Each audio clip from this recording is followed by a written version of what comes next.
आज फिर घर पर सब्जी पकी थी और मेरा दिल बर्गर खाने को था। घर से निकला मैकडॉनल्ड पर लंबी लाइन में मैं खड़ा अपनी बारी का इंतजार कर रहा था कि अचानक पास वाली दीवार के साए में एक शख्स आ बैठा जो गालबन मजदूर था और एक रुमाल से दो सूखी रोटियां निकाली।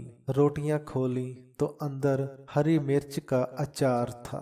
सामने रोटी खोल कर रखी और हाथ उठाकर दुआ मांगी और नवाला तोड़ा। मैं इसे गौर से देखने लगा।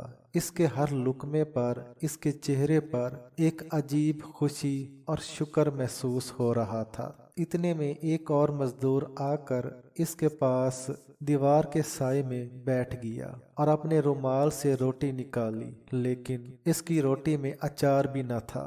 तब इस पहले मजदूर ने खाते हुए अपनी रोटी का अचार इसकी रोटी में रख कर कहा, मेरा पेट फुल हो गया था, अच्छा किया जो तुम अचार नहीं लाए, वरना मेरा जाया हो जाना था। बस ये वो आखिरी अल्फाज थे जो मैंने गौर से सुने भी और देखा भी। इतने में आवाज आई, जी सर, आपका ऑर्डर क्या है? मैंने मैकडॉनल्ड के स्टाफ की तरफ देखा तो मेरी आंखों से आंसू निकल रहे थे और मुंह में एक लफ्ज नहीं था। बस इतना कहा कि मुझे बर्गर नहीं पसंद, और खिड़की छोड़कर इन मजदूरों के पास जाकर रुक गया। मुझे सर पर खड़ा देखकर वो दोनों बुखला गए। एक ने कहा, बाऊजी अभी चले जाते हैं, बस रोटी खाने छांव में बैठ गए, और मेरी आंखों से टिप टिप आंसू बहने लगे। मैंने इनके पास घुटनों के बल बैठकर कहा, अपनी रोटी से एक नवाला दोगे?